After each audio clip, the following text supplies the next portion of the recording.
कोई पूछ रहा था कि सर लाइव नहीं कराते हैं क्या? अरे सर लाइव कराएंगे तो लाइव वालों का क्या होगा? Welcome back everyone once again, एक बार फिर से आप सभी का स्वागत है चैनल के ऊपर, जिसका नाम है ये आपके स्क्रीन के ऊपर। तो आज के इस वीडियो में बहुत हो गई 15 मिनट की वीडियो, बहुत हो गई 20 मिनट की वीडियो। अब इस वीडियो को थोड़ा सा लंबा करते हैं और आपकी ग्लॉसरी को ट्राई करेंगे कि आपकी जो ग्लॉसरी है लगभग लगभग एंड होने की कगार पर आ जाए। और जो ये जो क्लास है आपके लिए मुफ्त में फ्री क्लास, इससे आपको काफ़ी ज़्यादा फायदा होगा आपके एस्टेट की परीक्षा के लिए, उसी के साथ साथ आपकी बीपीएससी की परीक्षा के लिए, उसी के साथ साथ और भी कोई सी अन्य परीक्षा के लिए जहाँ पे आपका विषय क्या होगा, आपका विषय होगा वहाँ पर मनोविज्ञान। ठीक है, ओके। इसी के साथ हमारा जो बैच चल रहा है फाउंडेशन कोर्स का, उसके अंदर आप ज्वाइन करना चाहते हैं तो नीचे दी गई डिटेल्स पे आप क्लिक करके, मतलब आप वहाँ पे सब चीज़ें समझ के आप इसको ज्वाइन कर सकते हैं। और अगर पहले से कर रहे हैं, देख रहे हैं और अभी तक ज्वाइन नहीं किया है तो प्लीज़ ऐसी गलती ना करें। इस बार अटेम्प्ट को 1 नंबर से 2 नंबर से 3 नंबर से 4 नंबर से 5 नंबर से छूटने ना दें। ऐसा मौका आपको आगे शायद नहीं मिलेगा। इस बात को संज्ञान में रखते हुए चलिए आज की वीडियो को स्टार्ट करते हैं। पिछले लेक्चर के अंदर, पिछली फ्री क्लास के अंदर हमने देखा था यहाँ पे प्रायोगिक समूह के बारे में। इसी का एक और भाई है जिसके बारे में आप जानते हैं, वो क्या है आपका, वो है आपका कंट्रोल ग्रुप। ठीक है, तो अपने हाथ पांव पे हर जगह लिख लीजिए इंडिपेंडेंट वेरिएबल को, जो भी आपका अनाश्रित चर होगा उसको हमेशा कहाँ मैनिपुलेट करेंगे, उसको हम करेंगे हमेशा मैनिपुलेट एक्सपेरिमेंटल ग्रुप के अंदर, प्रायोगिक समूह के अंदर। ठीक है, कंट्रोल ग्रुप के अंदर हम इंडिपेंडेंट वेरिएबल को कभी भी नहीं करते हैं मैनिपुलेट। अगला देखिए, अगला है आपके पास सुव्यक्त स्मृति। यानी कि यहाँ किसकी बात हो रही है, यहाँ पर बात हो रही है आपकी एक्सप्लिसिट मेमोरी की। टॉपिक कहाँ से लिया गया है, टॉपिक लिया गया है आपकी 11वीं क्लास की एनसीईआरटी के 7th चैप्टर से, जो कि है मानव स्मृति। वहां पे क्या कह रहे हैं, वहां पे कह रहे हैं सुव्यक्त स्मृति के बारे में, एक्सप्लिसिट मेमोरी के बारे में।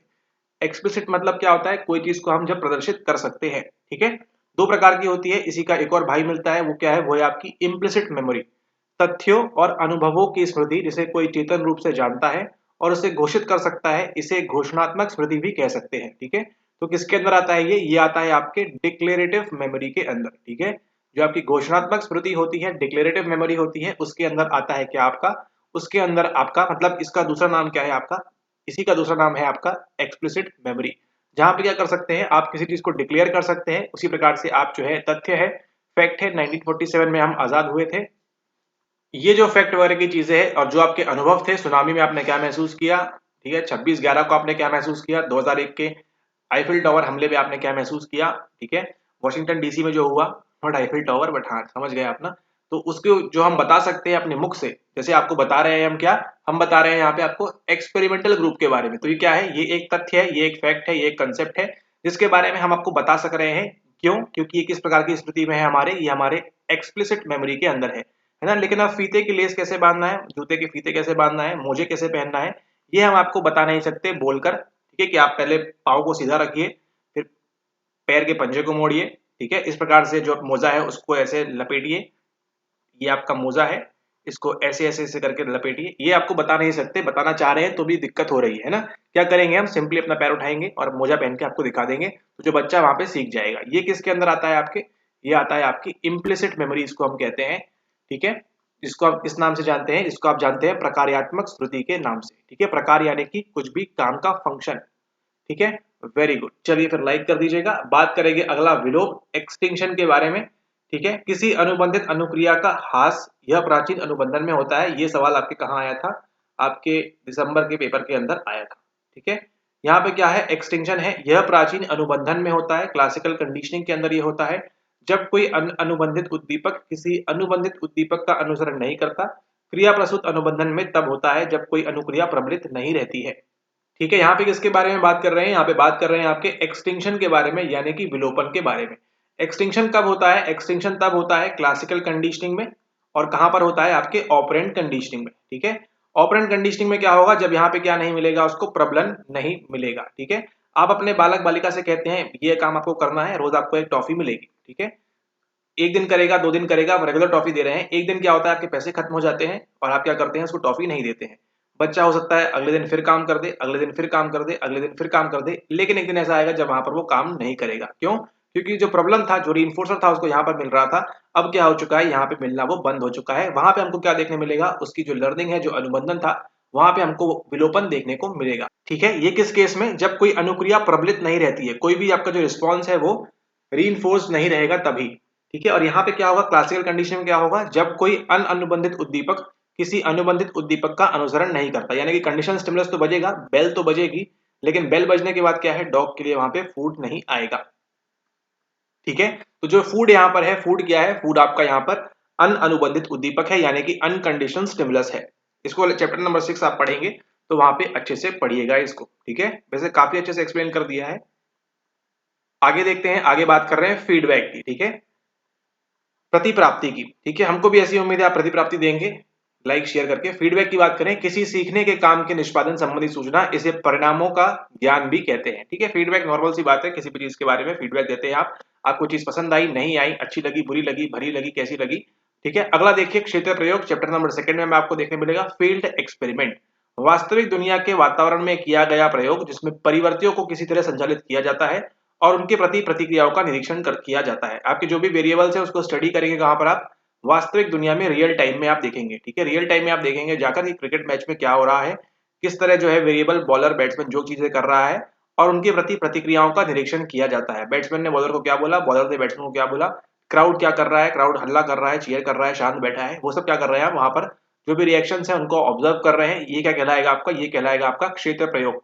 किसी क्षेत्र में जाके, किसी फील्ड में जाके आप जो है वहां पर देख रहे हैं चीजों को।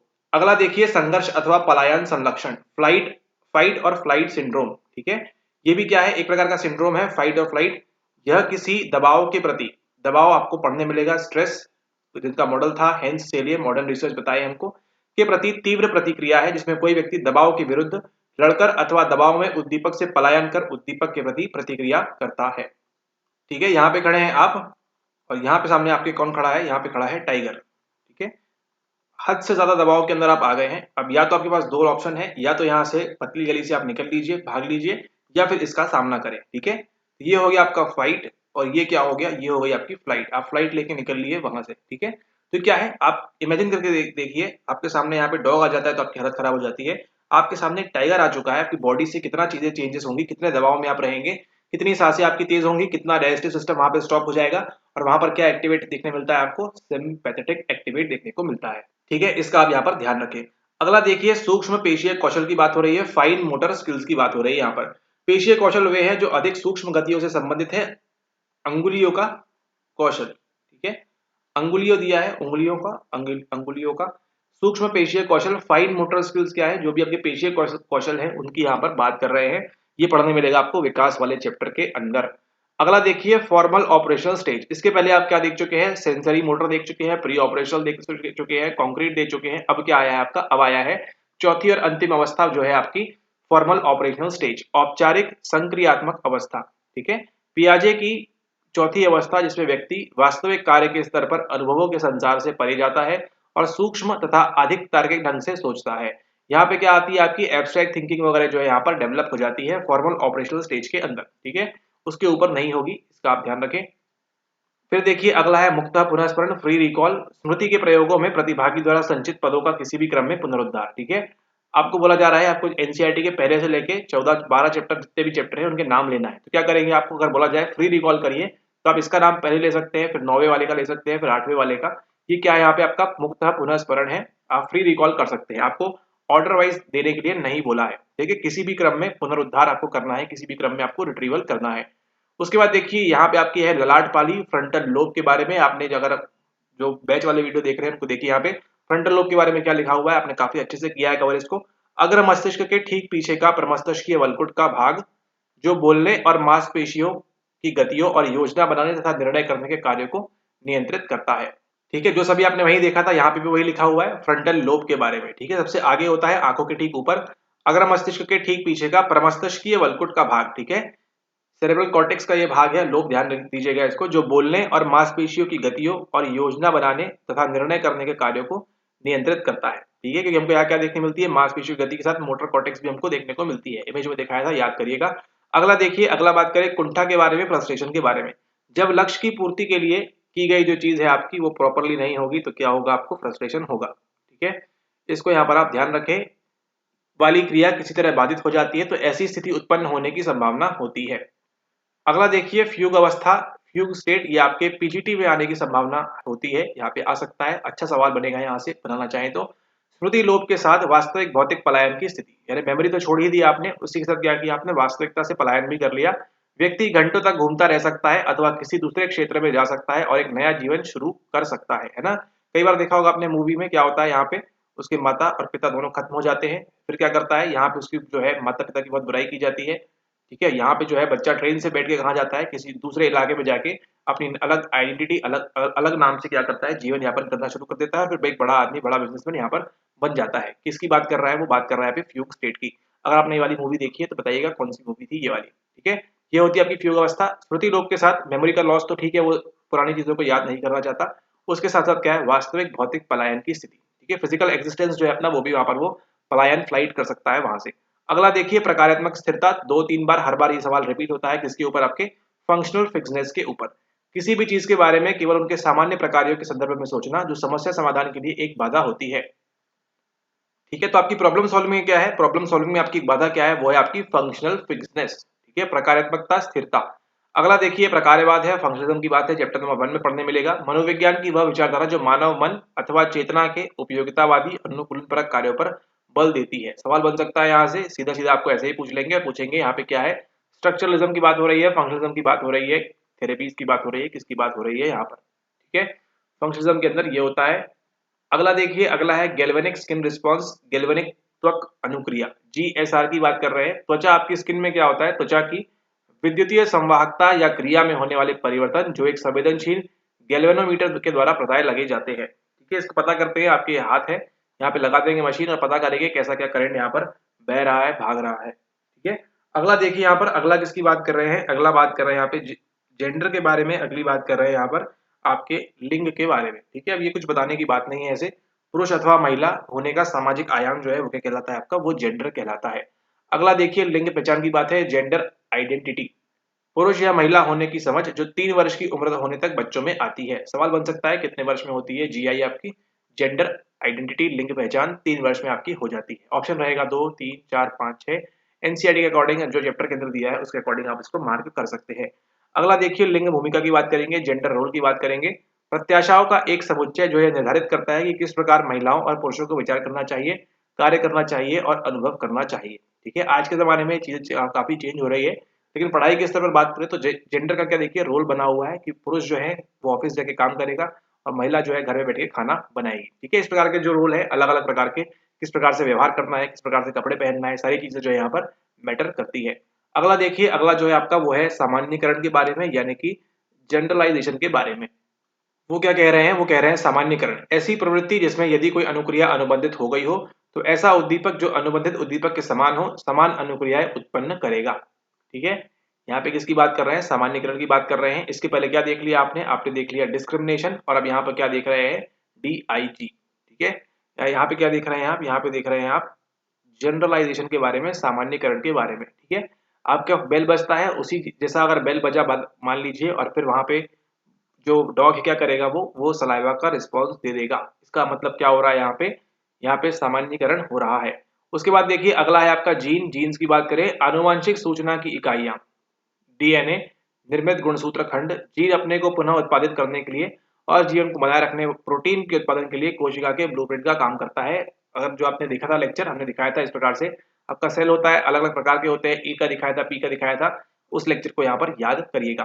ठीक है, जो देख रहे थे जीन्स वाला, यहाँ पे देखिए आता है आपका क्रोमोसोम के अंदर आपको देखने को मिलता है।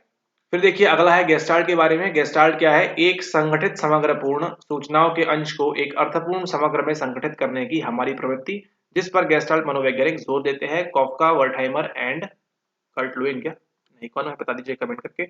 अगला देखते हैं, गेस्टाल्ट मनोविज्ञान की बात कर रहे हैं। गेस्टाल्ट मनोविज्ञान क्या है, मनोविज्ञान की एक शाखा जिसमें व्यवहार को इसके अपने भागों के कुल योग की अपेक्षा अधिक व्यापक और एकीकृत साकल्य माना जाता है। मतलब ये क्या है, ये एक सर्कल है, इसको आप एक सर्कल की तरह देख रहे हैं। ये क्या है, ये आपका यहाँ पे क्लोजर का नियम लग जाता है। इसी प्रकार से ये क्या है आपका, ये आप इसको एक देख रहे हैं, इसको एक देख रहे हैं। इस प्रकार से अलग अलग लॉज दिए हैं गेस्टाल्ट के, अलग अलग नियम दिए हैं, उनको पढ़ेंगे आप यहाँ पर चैप्टर नंबर जो भी आपका गेस्टाल्ट की बात करता है उसके अंदर। ठीक है, जो भी नियम है। अगला देखिए, अगली बात कर रहे हैं यहाँ पे व्याकरण संबंधित, ग्रामर संबंधित। ग्रामर क्या है? नियमों का समुच्चय जो यह बताता है कि भाषा के तत्वों को किस प्रकार मिश्रित किया जाए जिससे बोधगम्य वाक्य बन सके। ठीक है, तो ग्रामर जो है जरूरी हो जाता है, जैसे यहाँ पर बैटरी जरूरी हो गई है। ठीक है, तो इसी प्रकार आपकी व्याकरण भी अच्छी हो, आपका उच्चारण भी अच्छा हो तो अच्छी बात है। ठीक है, ग्रामर जो है क्या है? रूल्स होते हैं, नियम का समुच्चय होता है, कॉम्बिनेशन होता है, जो क्या बताता है कि भाषा के तत्वों को आप किस प्रकार चेंजेस वगैरह कर सकते हैं। डेफिनेशन पूछ के आपसे पूछ लेगा ये किसके बारे में बात हो रही है। ठीक है, ऑप्शन दे देगा फोनीम्स, मोर्फीम्स, ग्रामर, सिंटैक्स और अलग अलग चीजें वहां पर पूछ लेगा। अगला देखिए ग्रॉस मोटर स्किल्स। उसके पहले हमने क्या देखी थी? फाइन देखी थी ना, फाइन, और यहाँ पे क्या है? ग्रॉस। इसके बीच अगर आप डिफरेंस समझ जाते हैं तो अच्छी बात है। स्थूल पेशीय कौशल, पेशीय कौशल जिसमें मांसपेशियों के व्यापक रूप से क्रियाकलाप की आवश्यकता होती है, जैसे टहलना, ये किसके अंदर आएगा? ये आपकी ग्रॉस मोटर स्किल के अंदर आएगा। चैप्टर पढ़ेंगे अंदर तो अच्छे से पढ़िएगा, वैसे आपको बताया जाता है कि कहाँ पे आपको ध्यान देना है, उस पर आप अच्छे से ध्यान देते रहेंगे। ठीक है, ग्रॉस मोटर स्किल्स है यहाँ पर। और पहले कौन सी देखी? फाइन। फाइन में क्या था? केवल उंगली पकड़ना था, लेकिन यहाँ पे टहलने की बात कर रहे हैं जिसमें मांसपेशियों के व्यापक रूप से क्रियाकलाप है ना, बहुत सारा यहाँ पे मांसपेशी चाहिए होंगी आपको करने के लिए। अगला देखिए समूह परीक्षण, ग्रुप टेस्ट की बात हो रही है। एक परीक्षण जो कई लोगों पर एक ही परीक्षणकर्ता द्वारा एक ही समय में किया जाए, वो क्या कहलाएगा आपका? वो कहलाएगा आपका ग्रुप टेस्ट, समूह परीक्षण। और जो एकीकृत कहलाएगा वो क्या कहलाएगा? वो कहलाएगा आपका इंडिविजुअल टेस्ट, है ना। अलग अलग प्रकार के होते हैं, एक होता है आपका इंडिविजुअल, एक होता है आपका ग्रुप वाला। अगला देखिए, अगला बात कर रहे हैं गोलार्ध के बारे में। अगली बात कर रहे हैं यहाँ पर हेमिस्फीयर्स के बारे में। प्रमस्तिष्क और अनुमस्तिष्क के दो समरूप अर्धभाग। ठीक है, यहाँ पे आपका जो है दिया हुआ है कि आपके सेरेब्रल के क्या है? हेमिस्फीयर्स यहाँ पर दिए हुए हैं। ठीक है, यहाँ पे किसकी बात कर रहे हैं? वो यहाँ पे बात कर रहे हैं आपके प्रमस्तिष्क की, और सेरेब्रम की बात कर रहे हैं, सेरेबेलम की बात, दोनों की बात कर रहे हैं। दोनों जो है अलग अलग भाग में होता है। मतलब ये देखिए, ये क्या हुआ? ये एक स्फीयर हुआ, दो कर देंगे इसको तो ये क्या होगा? ये हेमिस्फीयर्स होगा, ये लेफ्ट वाला, ये राइट वाला। इस प्रकार से आपके ब्रेन को भी काट दिया जाता है। जो जोड़ता है अंदर वो क्या है? आपने पढ़ा था थर्ड लेक्चर के अंदर, कॉर्पस कोलोसम के बारे में हम बात करते हैं। अगला देखिए, अगला है गोलार्ध प्रभाविता। ओके, गोलार्ध प्रभाविता भी दी हुई है, हेमिस्फेरिक डोमिनेंस भी दिया हुआ है, आ सकता है पीजीटी के अंदर। यहाँ पे ध्यान दीजिएगा, एक गोलार्ध सामान्यतः बाय गोलार्ध जो है लैंग्वेज के लिए काम करते हैं, द्वारा प्रमुख पेशीय और संज्ञानात्मक कार्यों का नियंत्रण। ठीक है, तो लेफ्ट हेमिस्फीयर के क्या काम है, राइट हेमिस्फीयर के क्या काम है, इसको आप क्लैरिटी से पढ़ के जाएंगे। अगला देखिए, आनुवंशिकता की बात करें, हेरेडिटी क्या है? माता पिता से संतान को गुणों का जैविकीय संचरण। ठीक है, तो आपने देखा था पिलर 1 के लेक्चर के अंदर, ये जो बात कर रहे थे हम हेरिडिटी के बारे में, क्या होती है? माता पिता, वहां पे कंसेप्शन हुआ, चीजों का आगे बढ़ी, फिर क्या हुआ? जाइगोट फॉर्म हुआ, सेल बना, तो वो जो आ रही है वो क्या मिल रही है आपको? अपने माता पिता से 23 क्या मिल रही है? यहाँ पे आनुवंशिकता आपको मिल रही है। अब देखिए, आवश्यकताओं का पदानुक्रम आ चुका है। अगेन हाईली रिपीटेड सवाल। ठीक है, इस सवाल को आप गलत मत करिएगा किसी हालत में। हाईली रिपीटेड सवाल 2.0 में भी पूछा गया था, हर बार पूछते हैं, 3.0 में भी पूछने की संभावना बहुत अधिक है। बस जो है पिरामिड में से पहले ये पूछा, अब ये पूछेंगे, फिर ये पूछेंगे, फिर ये पूछेंगे, घुमा फिरा के वो यहाँ से कुछ भी पूछ सकते हैं। तो इसको तो मतलब आपको पढ़ के जाना ही है। हायरार्की ऑफ नीड्स के बारे में बात करें, मैस्लो का पिरामिड आवश्यकताओं का एक पदानुक्रम में प्रस्तुत करता है। अधिक मूल आवश्यकताएं जो है, काफी बेसिक सी चीज है, आपने पढ़ लेंगे इसको यहाँ पर। ठीक है, ओके, अगला देखिए, अगली बात कर रहे हैं, वेरी गुड, होम्योस्टेसिस के बारे में, यानी कि समस्थिति हमारी जो है निर्माण होती है भोजन, जल, वायु, निद्रा और तापमान के परिप्रेक्ष्य में आंतरिक दैहिक अवस्था में संतुलन को बनाए रखने की शरीर क्रियात्मक प्रवृत्ति। आपकी जो फिजियोलॉजिकल चेंजेस, मतलब जो काम है उसका यहाँ पर जो प्रवृत्ति है क्या है कि आपका होम्योस्टेसिस को क्या करना है? आपको यहाँ पर मेंटेन करना है। और अधिकतर आप देखेंगे ये सब जो काम है कौन करता है? ये सब आपके हाइपोथैलेमस वाले साहब यहाँ पर करते हैं। ठीक है, पूरा मेंटेन करते हैं यहाँ पर आपके कौन? होम्योस्टेसिस के बारे में, बॉडी का टेम्परेचर, भोजन, जल, ऑस्मोसिस वगैरह। ठीक है, ये सब चीजें जो है वहां से डेवलप हो जाती हैं। अगला देखिए, प्राज्ञ मानव कौन है? होमोसेपियंस है हम, आधुनिक मानव प्राणी का वैज्ञानिक नाम। आप और हम क्या है? होमोसेपियंस है। अगला देखिए, हार्मोन या अंतःस्राव, ग्रंथियों द्वारा रक्त प्रवाह में स्रावित किए जाने वाले रासायनिक पदार्थ, इनको हम क्या कहते हैं? इनको हम कहते हैं हार्मोन्स। देखा था हमने P2 के अंदर। ठीक है, दो चीजें आपको ध्यान रखनी है, एक होता है न्यूरोट्रांसमीटर, एक होता है हार्मोन। ठीक है, ये जो आप देख रहे हैं यहाँ पे, नहीं, इस प्रकार से नहीं दिखता है, इस प्रकार से दिखता है। ये क्या है? ये आपका ब्लड है। ये क्या है? और बड़ा है क्या? ये आपका ब्लड है। ठीक है, और ये क्या है? ना, ना, ना, ना। ओके,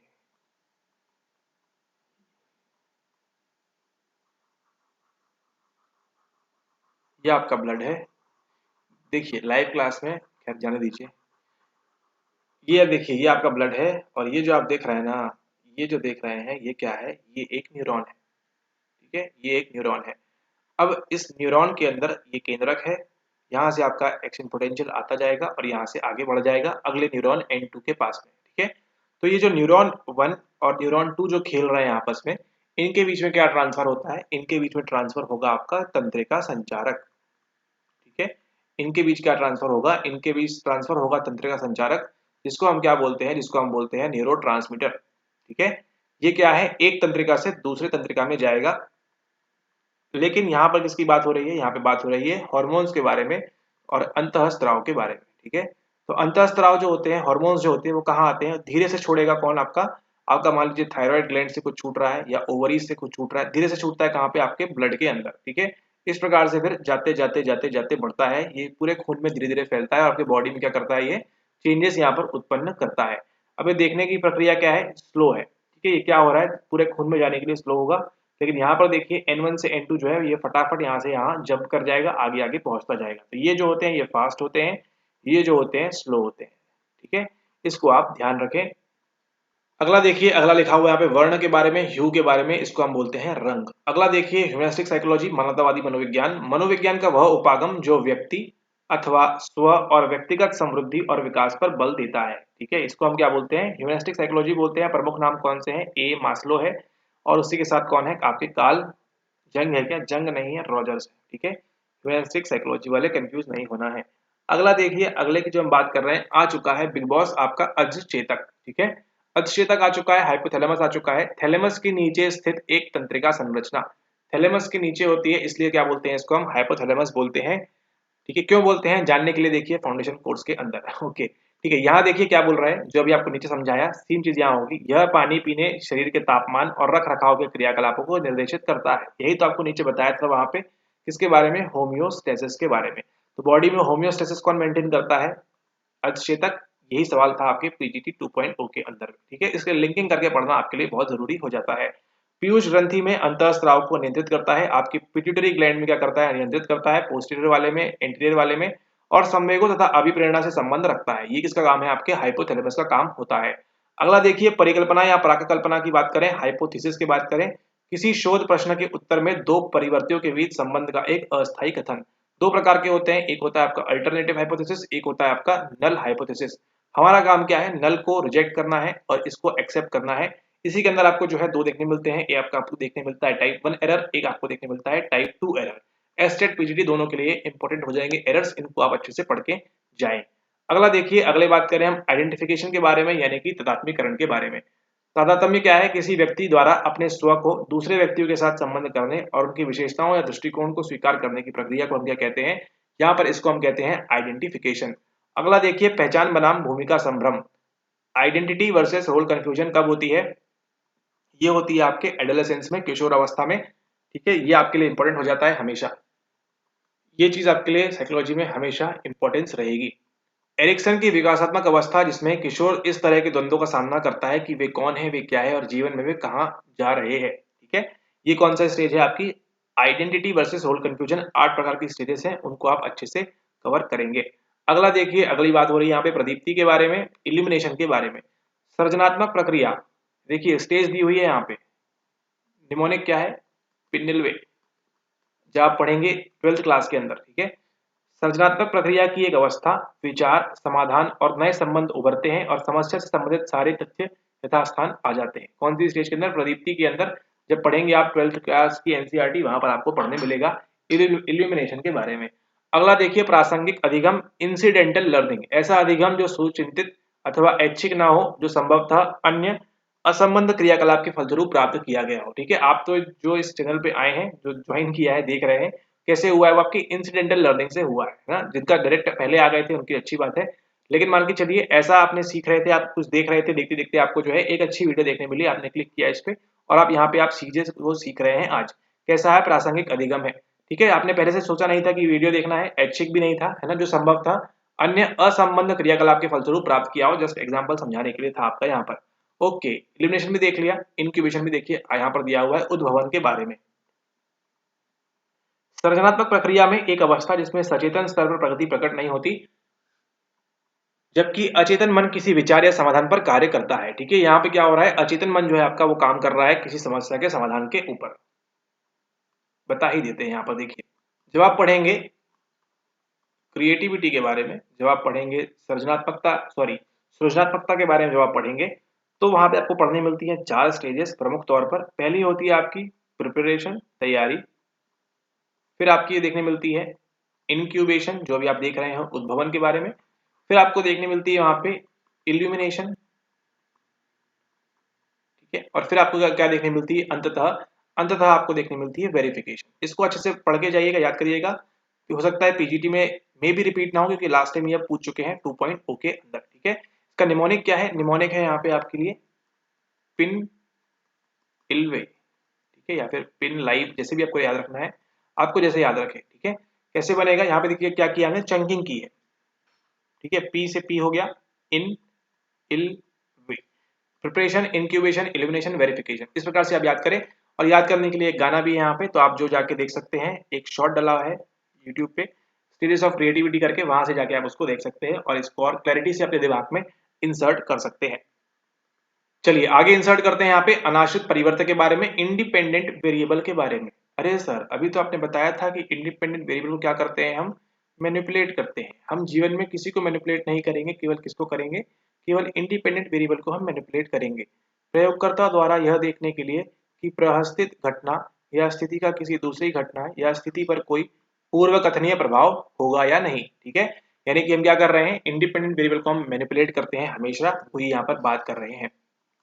और क्या इफेक्ट पड़ रहा है आपके आईवी का डीवी के ऊपर, इंडिपेंडेंट वेरिएबल का आपके डीवी के ऊपर क्या प्रभाव पड़ रहा है, उसको हम देखेंगे। अगला देखिए वैयक्तिक परीक्षण है, इंडिविजुअल टेस्ट आ चुका है, कोई परीक्षण जो एक समय में केवल एक व्यक्ति पर ही किया जा सके। अब यहाँ पे देखिए सवाल दिखा आपको, इसलिए कह रहे हैं फाउंडेशन ज्वाइन कर लीजिए ना।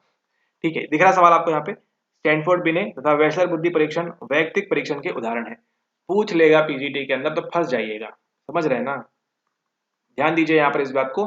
पीजीटी के अंदर सवाल बन सकता है इस प्रकार से, इंडिविजुअल टेस्ट कौन से है, स्टैनफोर्ड बिने, और वैश्विक बुद्धि परीक्षण क्या है, वैयक्तिक परीक्षण के उदाहरण है, साफ साफ यहाँ पे लिखा हुआ है। ठीक है, इसको आप ध्यान रखेंगे, इंपॉर्टेंटली इसको आप यहाँ पर नोट करेंगे।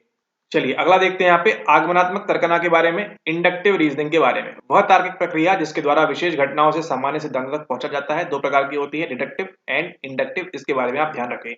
अगला देखिए शैशवावस्था, इंपॉर्टेंट इन्फेंसी, जन्म से लेकर 24 माह तक की विस्तृत विकासात्मक अवधि। और यहीं पे हमको क्या देखने मिलता है, यहीं पे हमको देखने मिलता है ओपी के बारे में, ऑब्जेक्ट परमानेंस यहीं देखने मिलता है।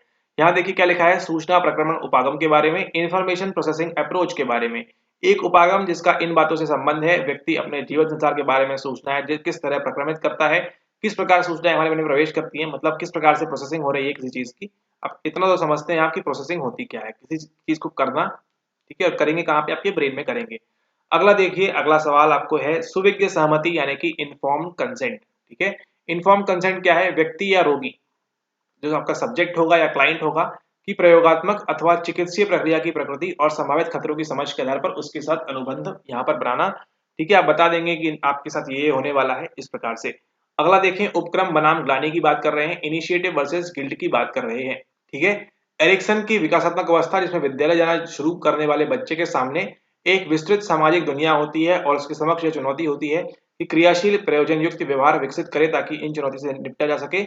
इसमें असफल होने से ग्लानि एवं शर्म की भावना विकसित होती है, साफ साफ लिखा हुआ है, इसको पढ़ेंगे। अच्छा ये बताइए, ये पहले आएगी इनिशिएटिव वर्सेस गिल्ट, या ऊपर जो आपने पढ़ी इंडस्ट्री वर्सेस इंफीरियरिटी, वो पहले आएगी? नीचे यहाँ पे कमेंट बॉक्स खुला हुआ है। ओके, अगला देखिए यहाँ लिखा है अंतर्दृष्टि के बारे में, यानी कि इनसाइट के बारे में। इनसाइट क्या है, इनसाइट न्यूज, नई परिस्थितियों का प्रभावशाली ढंग से सामना कर सकने की योग्यता, वो क्या है, आपकी अंतर्दृष्टि है। मूल प्रवृत्ति क्या है, इंस्टिंक्ट क्या है, एक जटिल सार्वभौम व्यवहार है, यानी कि यूनिवर्सल है, जो एक प्रजाति के सभी सदस्यों में पाया जाता है और अधिगत नहीं होता है। ठीक है, इंस्टिंक्ट जो है खाना खाने का, पानी पीने का, वो सब क्या है, सभी को यहाँ पे मिला हुआ है, किसी ने भी सीखा नहीं है कि पानी कैसे पीना है। ठीक है, वो इंस्टिंक्ट आता है अंदर से ही, जस्ट एग्जाम्पल के लिए, बाकी आप समझदार हैं। अगला देखिए समग्रता बनाम भगनाशा, भगनाशा, इंटेग्रिटी वर्सेस डिस्पेयर की बात है, साफ साफ लिखा हुआ है, एरिक्सन की 8वीं तथा अंतिम विकासात्मक अवस्था। सवाल पूछेगा 8th स्टेज कौन सी है, समग्रता बनाम भगनाशा जो है, इंटीग्रिटी वर्सेस डिस्पेयर जो है वो क्या है, इसकी एंड वाली जो है यहाँ पर स्टेज है। पहली कौन सी है बताइएगा, लास्ट वाली 8वीं की 8 आपको मुंह जुबानी रटी हुई होनी चाहिए। ठीक है, एक भी सवाल आएगा तो बड़ी आसानी से आप सॉल्व कर लेंगे और हो सकता है इस बार 3.0 के अंदर लग रहा है इस प्रकार से वो आपको जमाने को दे देगा, पहले ही आया बाद में आया बाद में पहले कौन आया। ठीक है, पहले हम इस प्रकार से, जिसके दौरान व्यक्ति यह मूल्यांकन करने के लिए पीछे की ओर देखता है उसे अपने जीवन के साथ क्या किया, संतोष की अनुभूति समग्रता उत्पन्न करती है और असंतोष भग्नाशा उत्पन्न करता है। अगला देखते हैं अवरोध या व्यतिकरण के बारे में। इंटरफेरेंस जो है अधिगम के सिद्धांत में सीखने से पहले या सीखने के बाद या सीखने की क्रिया के दौरान अधिगमकर्ता के वे क्रियाकलाप सीखे जाने वाली सामग्री में अवरोध पैदा करते हैं जिनसे क्या होता है, विस्मरण होता है, हमको फॉरगेटिंग होती है। यह सवाल था आपके कहां पर, मॉक टेस्ट में था, फ्री वाले। अगला देखिए, अगली बात कर रहे हैं इंटरपोजिशन के बारे में। इंटरपोजिशन के बारे में क्या है, अंतःस्थिति या आच्छादन, गहनता प्रत्यक्षण। अगेन देखिए, डेप्थ परसेप्शन में एक और संकेत जो इस सिद्धांत पर आधारित है कि यदि एक वस्तु दूसरी को आच्छादित करती प्रतीत हो तो वह निकटतर होगी। पास में कौन है, ये है या ये है। साक्षात्कार इंटरव्यू की बात करें, अब ये क्या बताना है, सूचना प्राप्त करने, निदान ढूंढने, अंतरवैयक्तिक व्यवहार, इंटरपर्सनल बिहेवियर, व्यक्तित्व के गुणों का मूल्यांकन करने अथवा व्यक्ति को परामर्श देने के लिए आमने सामने का संवाद। अब यहाँ देखिए काम आती है अंतर्भूत अभिप्रेरणा, इंट्रिंसिक मोटिवेशन। एग्जाम में पास करने के लिए ये बहुत ज्यादा जरूरी हो जाता है। ये नहीं कि पड़ोसी ने बोला तो हम पास कर रहे हैं, अंदर से जब तक नहीं आएगा आप पास नहीं करेंगे। स्वयं अपने लिए किसी व्यवहार का प्रवर्तन करने और प्रभावशाली होने की अंतर्भूत इच्छा, अंदर से आ रहा है कि yes I will clear estate this time, इसी के साथ साथ I will clear PGT this time, इसी के साथ साथ मैं सब कुछ क्लियर कर लूंगी कर लूंगा, ये अंदर से आना चाहिए। अगला देखिए, अगले की बात करें अंतर्निरीक्षण से संबंध, यहाँ पे इंट्रोस्पेक्शन, यहाँ की बात करें अपने सचेतन अनुभवों और अनुभूतियों के अंदर देखने की प्रक्रिया, खुद के अंदर झांक कर देखने की बात हो रही है। यहाँ पर इंट्रोस्पेक्शन अंतर्निरीक्षण की बात हो रही है जो हमको देखने मिलती है कहाँ पे, स्ट्रक्चरलिज्म में देखने मिलती है। संबंध है विलियम जेम्स से नहीं, विल्हम वुंट से। ठीक है, विल्हम वुंट से और उसी के साथ किससे है, एडवर्ड टिश्नर से यहाँ पर संबंध है। ठीक है, ओके। अगला देखिए जेम्स लेंगे सिद्धांत, जेम्स लैंग सिद्धांत। जेम्स लैंग थ्योरी जो है संवेग का सिद्धांत है जिसके अंतर्गत किसी उद्दीपक के प्रति शरीर की प्रतिक्रिया संवेगात्मक प्रदर्शन पैदा करती है। इसको बस ध्यान रख लीजिए, जीवन में कभी आपका सवाल गलत नहीं होगा। किसी उद्दीपक के प्रति शरीर की प्रतिक्रिया, जो आपके फिजियोलॉजिकल रिस्पॉन्स होंगे वो पहले आएंगे, वो क्या डेवलप करेंगे, वो आपका इमोशन डेवलप करेंगे। संवेगात्मक प्रत्यक्षण पैदा करती है। संवेग का यह स्पष्ट अनुभव शारीरिक परिवर्तन के परिणाम स्वरूप होता है। केवल इसको आप याद रख लीजिए, इतना अगर आपने याद रख लिया तो आप इमोशन में पहले कौन आया बाद में कौन आया कभी कंफ्यूज नहीं होंगे। ठीक है, ये आपका जेम्स लैंग सिद्धांत है। आगे जब आप पढ़ेंगे कैनन बार्ड के बारे में तो वहां आपको और क्लैरिटी मिल जाएगी। ठीक है, अगला देखिए निर्णय की बात हो रही है, जजमेंट की। उपलब्ध सामग्री के आधार पर मत निर्माण करने, निष्कर्ष पर पहुंचने और मूल्यांकन करने की प्रक्रिया जो है, मूल्यांकन की प्रक्रिया का उत्पाद, ये यहाँ पर जजमेंट की बात करता है। उसी के साथ देखिए अगला है किशोर अपराध वृत्ति, जुवेनाइल डेलिंक्वेंसी की बात कर रहे हैं। विविध प्रकार के किशोर व्यवहार जिसमें सामाजिक रूप से अस्वीकार व्यवहार से लेकर प्रतिष्ठा से संबंधित दोष, जैसे भाग जाना से लेकर आपराधिक चोरी डकैती, ये सब चीजें सम्मिलित हैं, वो आती हैं आपके जुवेनाइल डेलिंक्वेंसी के अंदर। अगला देखिए, अगला यहाँ पे है भाषा के बारे में, यानी कि यहाँ पर बात हो रही है लैंग्वेज के बारे में। लैंग्वेज की बात करें, आपके दिमाग में प्रतीकों का एक व्यवस्थित समुच्चय जो अर्थ प्रदान करता है तथा इन प्रतीकों को जोड़ने के कुछ नियम जिनका उपयोग असंख्य प्रकार के संदेश उत्पन्न करने में किया जाता है। यहाँ पर सिंपली ये लैंग्वेज की बात कर रहे हैं, है ना, इसमें एक्सप्लेन करने ऐसा कुछ है नहीं, ऊपर आपने ग्रामर को देख लिया था जो आपके लिए इंपॉर्टेंट था। अगला देखिए निकटता का नियम क्या है, लॉ ऑफ प्रॉक्सिमिटी। समूहीकरण नियम जो है बताता है कि निकटतम उद्दीपक एक साथ समूहीकृत होते हैं, पढ़ने मिलेगा आपको गेस्टल चैप्टर में। समानता का नियम, लॉ ऑफ सिमिलैरिटी। समूहीकरण नियम जो बताता है कि समान उद्दीपक एक साथ समूहीकृत होते हैं। अगेन यहाँ पर दो आपको यहाँ देखने मिल गए, और भी ऐसे लॉज हैं। यहाँ पर देखिए अधिगम अशक्तताएं, जहां से आपको सवाल देखने मिलता है 2.0 के अंदर, 1.0 के अंदर और एस्टेट के अंदर भी। लर्निंग डिसेबिलिटीज क्या है, सीखने की अशक्तता वाले बच्चे सामान्य या सामान्य से अधिक बुद्धि वाले होते हैं, कई शैक्षिक क्षेत्रों में कठिनाई का अनुभव करते हैं किंतु अन्य दूसरे क्षेत्रों में कोई कमी नहीं प्रदर्शित करते तथा किन्हीं अन्य दशाओं में विकारों से ग्रस्त नहीं होते जो उनकी सीखने की समस्याओं की व्याख्या कर सके। ठीक है, यहाँ पे बताया आपको लर्निंग डिसेबिलिटीज के बारे में। अब यहाँ पे देखिए अधिगम की डेफिनेशन, ये आपको पूछी गई थी कहाँ पे, एस्टेट में भी पूछी गई थी एंड आपके पीजीटी में भी पूछी जा रही है। अनुभव के कारण प्राणी के व्यवहार में होने वाले अपेक्षाकृत स्थायी परिवर्तन, इस बात को रट लीजिए, समझ लीजिए। रिलेटिवली, इंग्लिश वालों के लिए रिलेटिवली परमानेंट बिहेवियर यहाँ की बात हो रही है। ठीक है, रिलेटिवली परमानेंट बिहेवियर जो है आपका अनुभव के कारण, एक्सपीरियंस के कारण जो है प्राणी के व्यवहार में होने वाला अपेक्षाकृत स्थायी परिवर्तन, इसको हम क्या कहते हैं, इसको हम कहते हैं लर्निंग। ठीक है, और यहाँ पे दिया है लाई डिटेक्टर के बारे में, तो इसके आगे जो है हम यहाँ पे कंटिन्यू करेंगे अगर ये हमारी जो क्लास होगी उसके अंदर यहाँ पर। तो इस क्लास के अंदर आपने काफी सारी चीजें सीखी, आपने कई सारी चीजें सीखी होंगी। आपको ये वीडियो पसंद आया है तो इसको लाइक करना ना भूलें, शेयर करना ना भूलें अपने फ्रेंड्स के साथ, और जिस प्रकार से आप पढ़ाई कर रहे हैं उसी प्रकार से आप करते रहें और आगे भी इसी प्रकार बढ़ते रहें। और जल्दी जल्द आपका जो है एसएट का देखिए डमी एडमिट कार्ड वगैरह आ चुका है, तो अगर डाउनलोड वगैरह नहीं किया तो उसको भी कर लें। और पीजीटी वगैरह के लिए अगर प्रिपेयर कर रहे हैं, वीडियोस देख रहे हैं, तो इसी प्रकार से अच्छे तरीके से तैयारी करिए। पेपर जो है आपका अच्छा सेट होगा, इसको आप ध्यान रखें। है ना, 8 महीने आपके पास तैयारी को है, तो बीपीएससी के पास भी जो है 8 महीने हैं पेपर सेट करने के लिए। ठीक है, तो चुन चुन के वो जो है आपके लिए लाल लाल मिर्चियाँ लेके आएंगे, उसके लिए आपको जो है तैयार रहना है अपने भरे हुए पानी के ग्लास के साथ। ठीक है, इसको आप यहाँ पर ध्यान रखें और इसी के साथ वीडियो को समाप्त करते हैं। और अगर आपको वीडियो पसंद आई और इसी प्रकार की और वीडियो देखना चाहते हैं तो आप ज्वाइन कर सकते हैं हमारा फाउंडेशन कोर्स। कोई ज़बरदस्ती नहीं है, आपकी इच्छा है ज्वाइन करेंगे, फायदा होगा, नहीं करेंगे थोड़ा सा नुकसान होगा। बाकी अगर सेल्फ स्टडी कर रहे हैं आप अच्छे तरीके से तो आपको यहाँ पर डेफिनेटली फायदा होगा। और वीडियोस देखते रहिए इसी प्रकार से। मिलते हैं आपसे अगले वीडियो में, बात करेंगे किसी और विषय के बारे में। तब तक के लिए